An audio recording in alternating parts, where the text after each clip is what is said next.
Hi there, I'm Nneka Chiazor, and I'm so glad you're here with us today. You're in good company, a show that's devoted to bringing out the good in everyone so that we can all be great.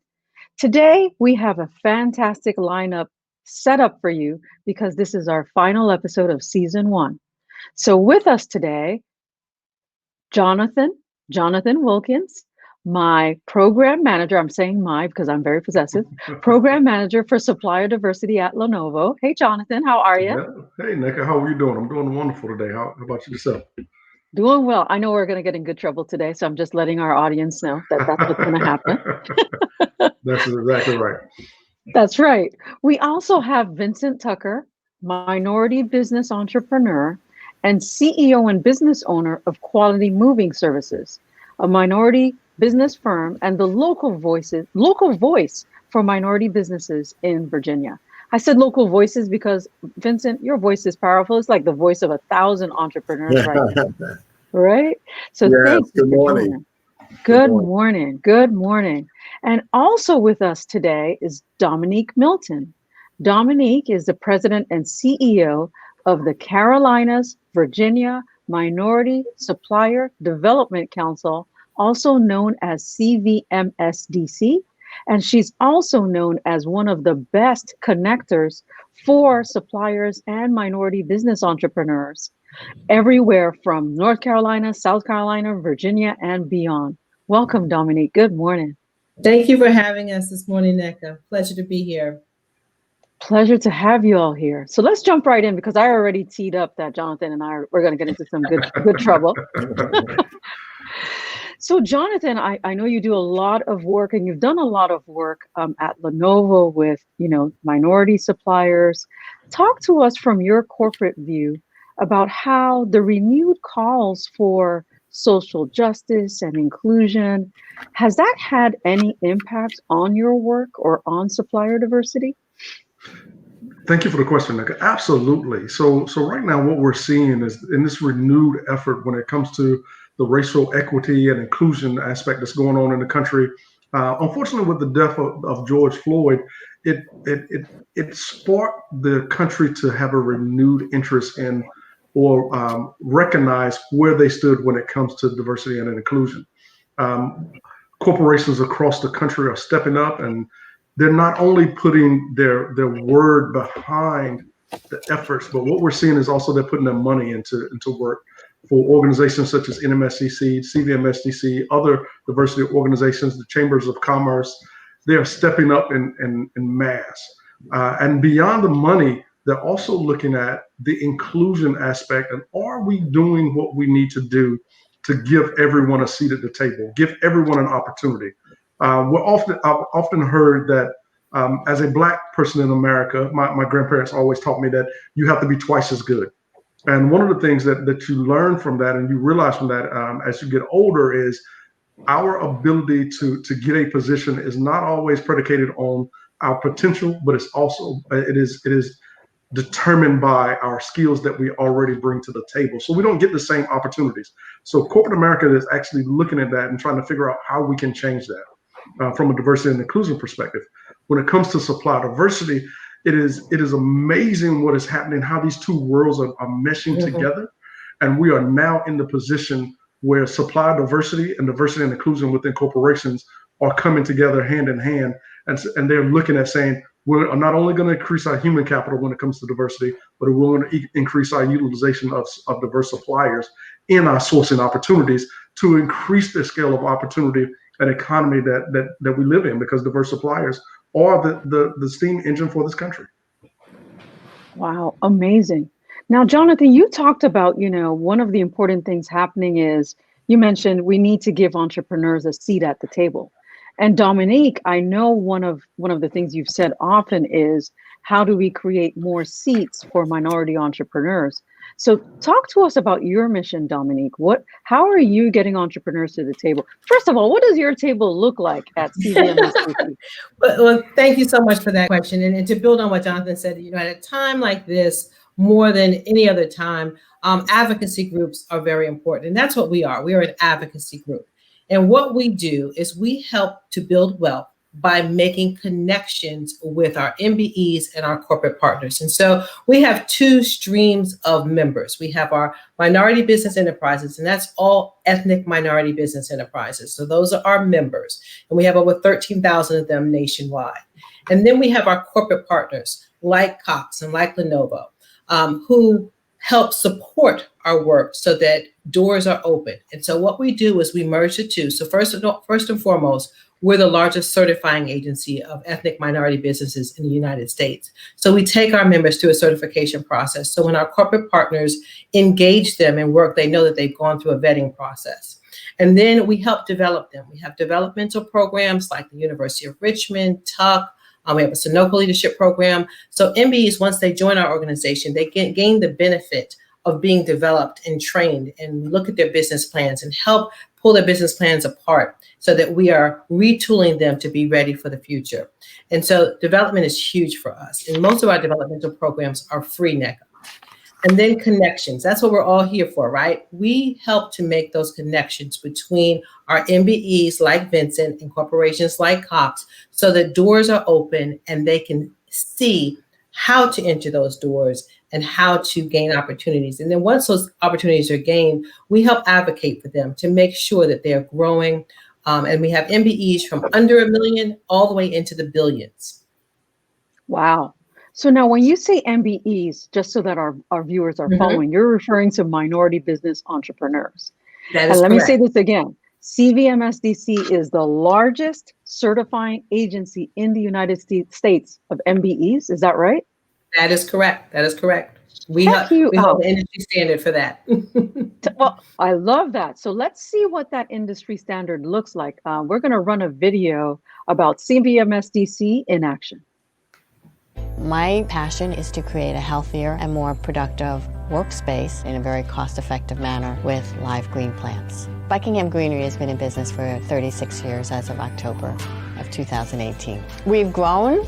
We continue to grow. We've been really fortunate that we've been able to survive 3 different types of recessions, and it's made us more resilient. I started with the Carolina, Virginia Minority Supplier Development Council about 30 years ago. Their certification program is one of the strictest nationally. I wanted to be sure that if I was going to be certified, that I was correctly certified. You have to establish relationships. It's not something that it's going to happen overnight. So I always recommend to fellow certified MBEs that you have to go to events. You have to be seen. You have to have your capability statement, be involved on committee, a project. When they ask for volunteers, volunteer, because then you get to know not only the staff, but the corporate partners, because they are the volunteers that are putting together an event. And that's how I got a lot of work. I would go to events, you meet some company people, and they say, oh, we have an opportunity here, and it just starts snowballing from that point on. I have a fabulous team of people. We have over 350 years of service. When you're really passionate about what you're doing, you love it, and it's not even work. You get to love what you do and do what you love. Amazing. Perfect testimonial. I mean, it doesn't get any better than that, but it does, because we actually have an entrepreneur in our midst, right? We have a practitioner, Vincent. So you get to love what you do and do what you love. And clearly you have a seat at the table, or maybe you have seats. I don't know. You look like a closet billionaire to me, just saying. So talk to us, right, about your success. Talk to us about, being a minority business entrepreneur. What was that journey like for you? Well, for me, and great question, and thanks for having me. Being an entrepreneur for me was, at first, I was just working day to day. I needed to first understand my industry. I needed to be developed, and I needed to learn how to build relationships. So when I came aboard CVMSDC, they provided those things for me, the tools that were needed before I even go out and try to sell my services to large corporations and companies. So over the past 7, 8, 9 years, I guess, I have built many, many relationships, as Connie Harm has in the last clip there. And you just open yourself, and the development is part of that, because you find yourself talking to people who has resources that can help you grow your business and scale to another level. So it's definitely a wonderful adventure for me. And we're now celebrating 31 years in business. Wow, congratulations. Thank you. I mean, 31 years in business, including, a year like 2020, which has been an interesting year. So I'm going to throw this question out there, and Jonathan, I'm going to pick on you first. What are you seeing right now in terms of MBEs as they make their way through COVID-19, right? How should we in corporate America, what are some of the tips or tricks you would recommend to corporate America to ensure that there are more Vincents at the table, and how do we help more Vincents at this time to further their business? So the first piece of advice, I think you could give people multiple. We could have this discussion all day because I think we stand on our soapbox and scream from the top of our lungs. And Dominique will be right beside me, that corporations need to do more. We do. And I'll be completely honest. And there's room to do more. But the first thing is recognize that there's the opportunity there, that diverse suppliers will provide excellent service. You often think that smaller minority-owned businesses might come at an increased cost. That may be true on the front end. Rarely is it true, but if it does, it costs you on the front end. The cost savings beyond that is so great because they can change on a dime. I mean, if you deal with a large corporation in your marketing, for instance, if you want to change one aspect of that campaign, it's going to cost you every time you make a change order, just like building a house. But if you're dealing with a small boutique marketing firm, they can make that adjustment for you immediately. And then having the diversity at the table will be the second portion of it, is vitally important, because once you have the diversity at the table, you bring in more customers. One thing that has been my sales team informed me, and I didn't know this until recently, millennials, 66% of their purchases that they make are based off of the social action and social justice campaigns that corporations are engaged in. That if that doesn't speak to your corporation's bottom line, nothing does. Because if they're buying based off of what we are doing in corporate America, how we're supporting the community, how we're supporting suppliers, then that is the key indicator. Because once you can tie the revenue back as a return on investment, corporations will step up. So showing that benefit to any corporation internally, to your leadership, to your procurement, to the sales team, is going to be a way that we can increase the utilization. And for the MBEs not to give up, right? This is a long-term fight for them to get inside the doors, build a relationship like Vincent has done, and other corporations, other small businesses in our area or diverse businesses in the area, and get to know your supply diversity professional. Don't wait until there's an issue with your contract that comes up. Get to know us. We don't need to be taken out to eat. Just call us once in a while. Be a part of the organization. That's why CVMSDC is so important, because you now have a seat at the table in front of us. Awesome. So talk to us, Vincent, about your seat. What business services do you provide? We provide household moving services, relocation services, and relocating offices. If there's a call center, we can move from 10 seats to 500 seats. So let me give you an example. At the beginning of the pandemic, University of Richmond called us. They needed to relocate 700 students out of dorms, but we needed to pack all 700 rooms, and this work needed to be completed in 2 weeks. That's a lot of work.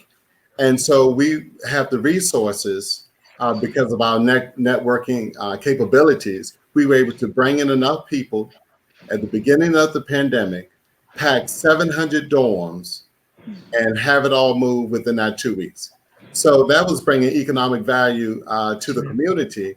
So we have to be able to service our customers at a drop of a dime, regardless of what the needs are.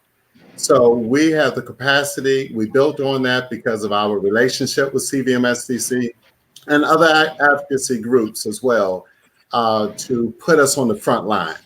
So I'm the person in charge. If there's a need, we're here to meet that need. And that's what we I did. like it. Check you out. He's the person in charge. Viewers, I hope you got that. He is the one. I am the CEO. That's He is. That's where the buck stops. I love that. I love that accountability. Well, so let me go over to the other CEO that's also in our midst, Dominique. Let's talk now about economic impact. So I think I heard Vincent talk about, there is an economic impact to the entrepreneurship he's bringing clearly to Virginia. What do you hear and see from an economic impact perspective about MBEs? Yes.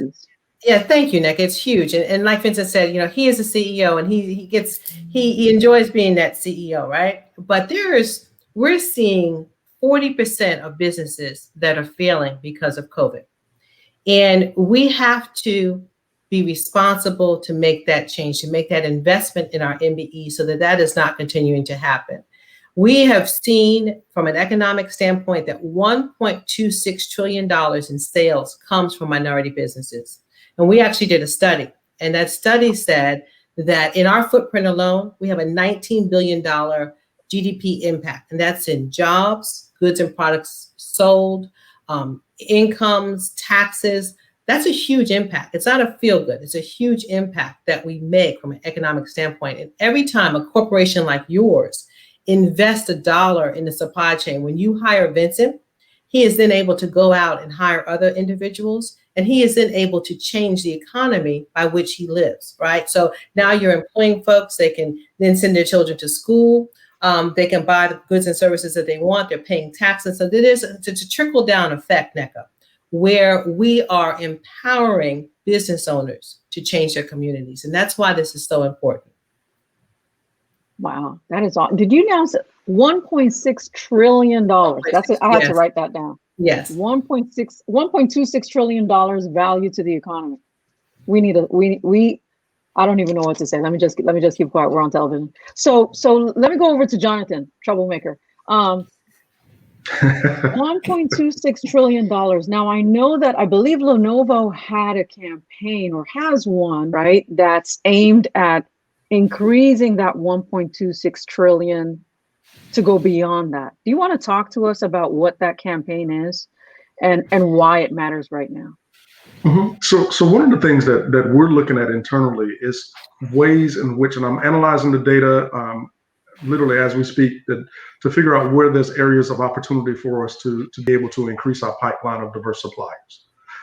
So we're looking at that internally and recognizing, there is room for opportunity. Like I said, one of the biggest areas of spend for most corporations is in the marketing sector. There's a huge opportunity there, but we're also looking at, okay, are there opportunities on the manufacturing side? Is there opportunities on the logistics for us to do that? Some of the campaigns that we're doing. So we actually, as a corporation, gave to NMSDC to the In This Together campaign, and we also gave to CVMSDC as well. Beyond that, one of the things that we did internally was we can give, Lenovo will match through our Lenovo Cares, traditionally a 1-to-1. So we'll give, for every $1 that we give, they'll give $1 to the same organization. So we started this with the HBCUs. So to date, we've raised over $71,000 for HBCUs in North Carolina. So Central and North Carolina A&T are leading the way. So there's a battle internally between them to see who can raise the most money. We're going for $100,000. And that is from out of Lenovo employees' pockets. But with that, we actually gave over $10,000 out of our own pockets to NMSDC and CVMSDC. And the importance of that is that funded 2 MBEs to participate in the I program, which is the Emerging Young Entrepreneurs Program, hosted through NMSDC. LaSonya Berry is the leader of that organization. She's doing an excellent job. And then it also gave MBE the opportunity to go to the University of Richmond to participate in the Minority Development Program. And beyond all the money that we gave, to me, that is the most important bit, because that came directly from employees that said, we want to give to this to help the minority businesses. So that came right out of our own pockets. That is amazing. Yeah, and to build on that, to build on that, Nneka, we are seeing just an outpouring. I think Jonathan mentioned that in the beginning. We're seeing an outpouring from organizations. Altria just gave us a $100,000 grant to help fund education for minority businesses at the University of Richmond. Dominion just funded some students in HBCUs. And so we're seeing this outpouring after the George Floyd incident, where corporations are stepping up and making sure that they're supporting organizations like ours. NMSDC has the End This Together campaign, as Jonathan mentioned, where we're trying to raise over $1 million. CVMSDC also has a campaign that's going on where we're trying to raise $1 million for our programming to make sure that we have the tools in place to support companies like Vincent's company. Wow. So let's go back to Vincent, because Vincent, we're gonna like talk to you today. We hear a lot too about entrepreneurs today and then the entrepreneurs of the future. So if you were talking to a youngster, or if you were talking to your younger self today, wanting to get into business, wanting to be a minority business entrepreneur, what would you say to them are the secrets to being successful for this time moving forward? Great question. The first thing I would say is get to know your industry that you're looking to work in. Not just go into business and be a hustler or make a fast dollar, but make the investment of the industry, and make sure as you move forward that what my father has always taught me was to have a good accountant and to have a good lawyer. And also you need to work and operate in the spirit of integrity and just operate good business sense. Your success will not come overnight. You have to grind. You have to get up early. You're going to have to put some hours and time in, but do the best. Search the market. Don't just work in your area, but look at diversity. Look at how other people are operating in that space of services or products or services that you're providing. So there are some tools that I would say to the younger generation. It will not come overnight, but keep somewhat of a cash flow, keep good credit, and just keep your eye on the prize. You will get there. That is good advice. And how about you, Jonathan? What about folks who are out there who might want to become you in the future, right? What are your tips for them? So I'm hopefully one of these days that my job will go away. I know 2045 is the magic number when the minority population will then become the majority population within this country. So I would love to see. I hate to say I would love to see my job just go away, but when there's equity across the board and no one has to compete, have to beg for a seat at the table or be offered a seat at the table, and you're given a seat at the table because of your ability and your capabilities. To do what we do in Supplier Diversity is probably one of the most difficult jobs within corporate America. You're getting sold externally on why you should utilize the product, and then you're trying to sell that same person internally to get procurement, sales, marketing, whoever to recognize we should utilize this person. So you got to be a salesman. You got to put on multiple hats. You got to be able to analyze the data. You got to be able to shake hands and be willing to make agreements internally. Wearing multiple hats internally is important. So I also sit with inside diversity and inclusion, where I lead up the North America ERGs, and this is something that's vitally important because it has allowed me to get visibility and gain additional support and grow champions with inside Lenovo to then say, okay, supply diversity is important, not just for procurement side of things, but it's also important for the return on investment to our company. So you got to be tenacious. I think this goes to anything that you want to do. You got to be patient. You got to be tenacious, and you also have to have a drive that beats everyone else. You have to be twice as good, and that is something that I think I've always I taught my sons. I tell myself that every day. One of the things I tell them all the time is, hard work beats talent when talent does not want to work hard. And that is important to me, that you always have to be on top of your game. I love that. Hard work beats talent when talent does not want to work hard. That's awesome. That's awesome. Dominique, I'm going to swing over to you. So talk to us about, for those who might be aspiring to be an advocate for minority businesses, bringing the businesses and the corporations together. What advice do you have for them?